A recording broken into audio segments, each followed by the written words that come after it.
Hello, greetings from the Pacific Northwest. Bo here. Video time. 3 things.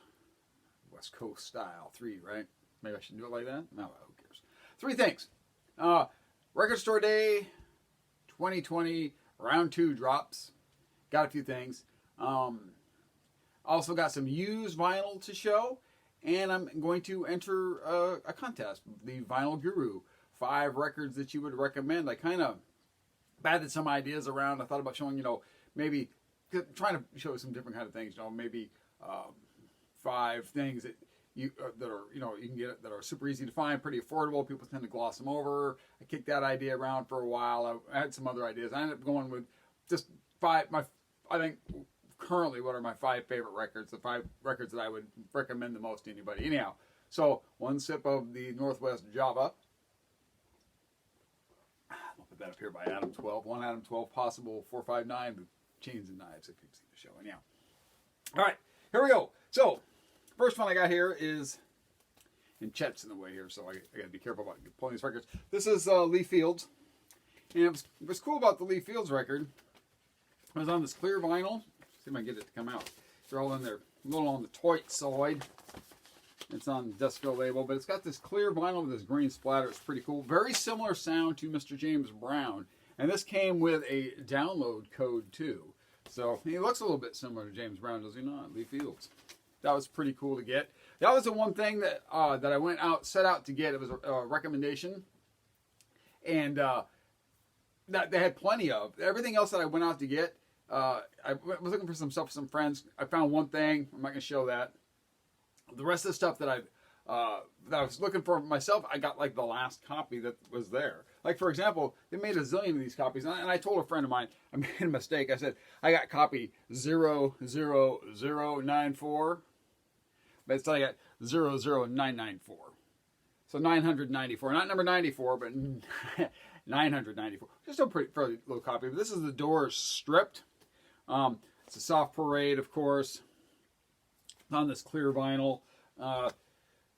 Clear vinyl, kind of leaves, sometimes you're like, I don't know if it sounds the best on it. But this, Glass Orchid Aftermath, who does not make videos anymore, has, I think he got it in a box set, a CD box set. The entire album, I think, is stripped. This has got 5 of the songs, I think, are remixed, stripped down stuff. So really cool to hear it without the instrumentation. I really like it better. This is not one of my favorite Doors records, but in this context, less the orchestration, I like it a lot better. Interesting. And I'm a Doors fan. I'm a Doors completist. Who are we kidding? We're all Doors fans, right? This was in one of those flip backs with a sticky thing, and I hate those. So I'm going to find a different sleeve to put it in. But this is the Feminine Complex. It's a reissue. It's got the little strip thing. It's a gatefold.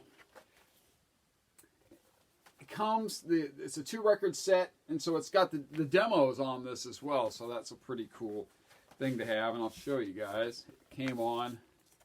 The wax is, as you can see. So these are all in here kind of tight. Pink. Kind of like bubble gum. You guys remember Topps baseball cards used to have although it kind of had that white chalky stuff on it too. Don't recommend chewing that. And last one I got here on Record Store Day. This was the last copy I had of this too. This is Parish Hall. This is the 50th anniversary. This is a pretty tough record, an original to find. I do know that there are some originals floating around out there. Some of you guys have been lucky enough to find one.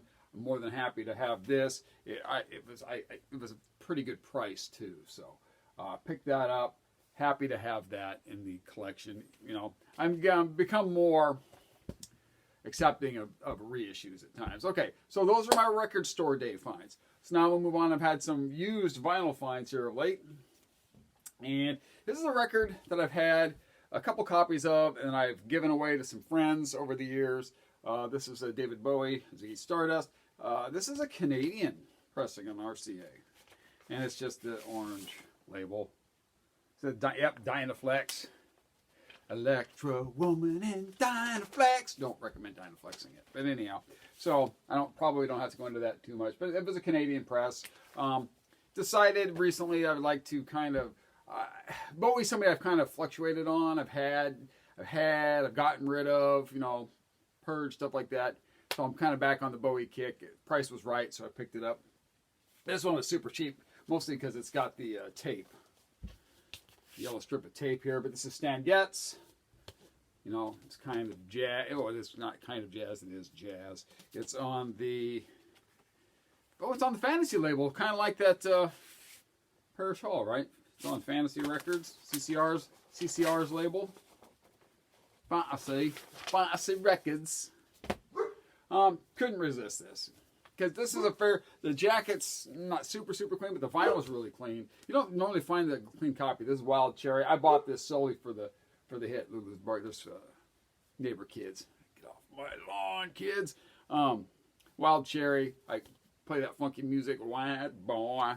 So the price is right. It's cheap and it's a fairly clean copy. Because like I said, most copies you see of this aren't in the greatest shape. That's a pretty stark image. It's a pretty cool image. Okay, hey.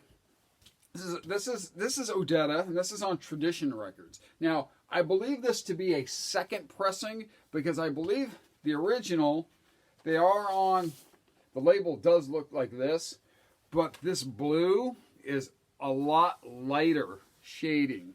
So I think this is a second press. This has one of my favorite folk songs of all time too, Gallows Tree. It was covered recently by... the guy that was in Buster Scruggs, the guy that kills Buster Scruggs, he did a nice cover of that same song too. I'm just drawing a blank on his name. I guess I should have researched it a little bit better. But this is Odetta at the Gate of Horn. She herself was in a Western. Have Gun Will Travel. There's Richard Boone right there. That's a Heartland 800 series. I got the lunch boxes, you guys know. Yeah. So what if I have lunch boxes? My collection. I do what I want. Anyhow, she was in a very serious episode that had to do with racism. Her husband had committed a crime. He was due to be hung. The sheriff did not want to let anybody in to see him. He made an exception. Very powerful episode. So that's a well-done Western series. So I know a lot of you guys think it's all about shoot 'em up. But Have Gun Will Travel tended to deal with politics. And they were always topical. Always learned, too. Lots of quotes of the great works of... authors and music and of its time. Anyhow, interesting series. This is a second press.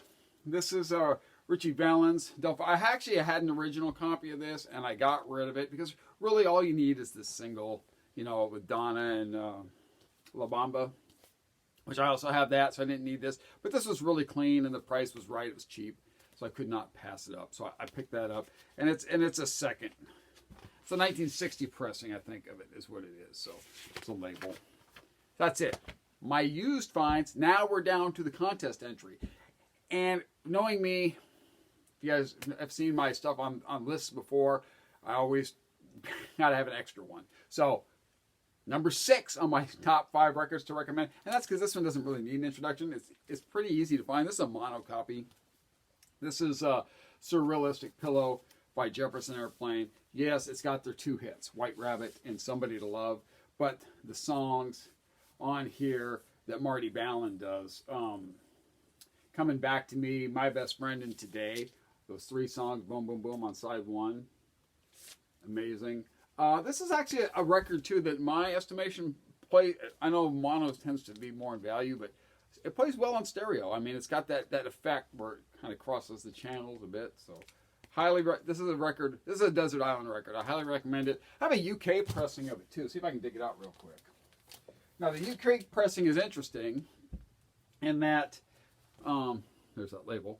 In that the hits aren't on it, and so they're replaced by songs off the first record, which is got not Grace Slick but Singy Tolley Anderson, who was from Seattle. So.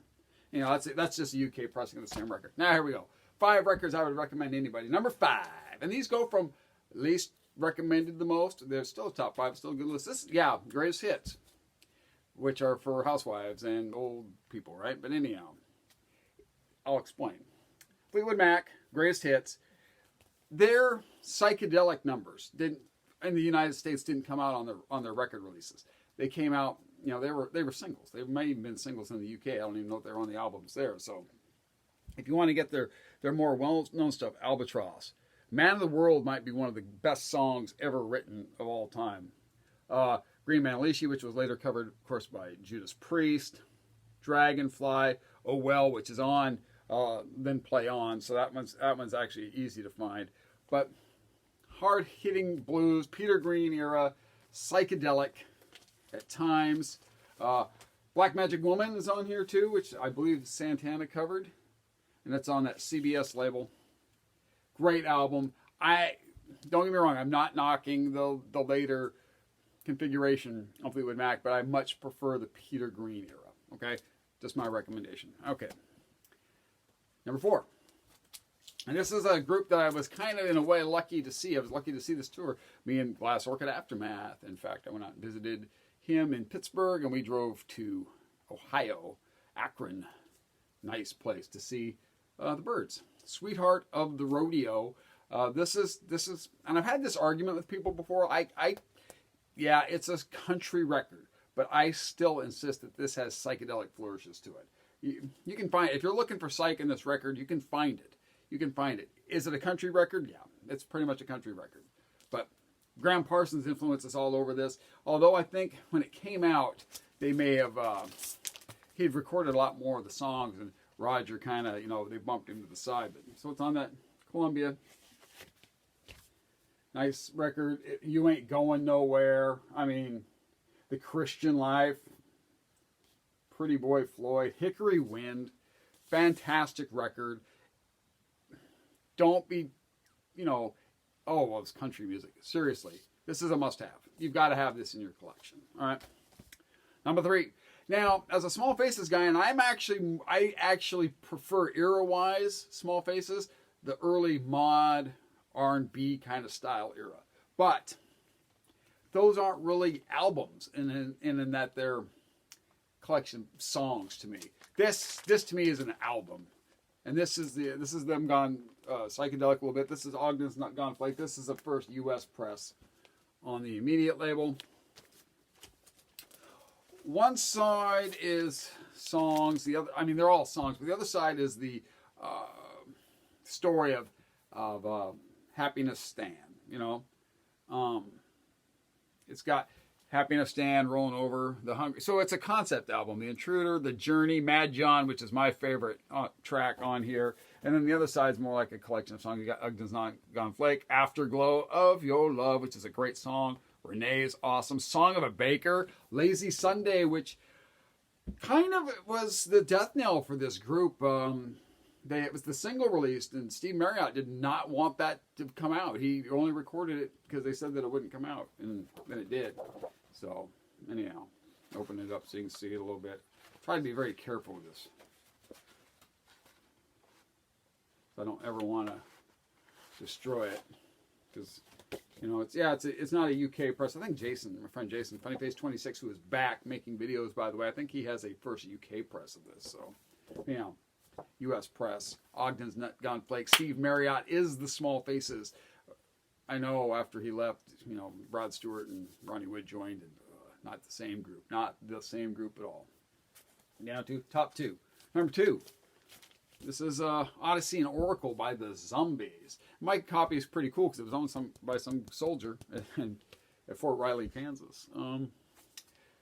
What can I say? Everybody knows Time of the Season on here, but man, this album is fantastic. It's got Carousel 44, A Rose for Emily, Beechwood Park, This Will Be Our Year, the highly psychedelic and anti-war song of Butcher's Tale, or Western Front, Western Front 1914, which is not like 1917, the movie, but anywho.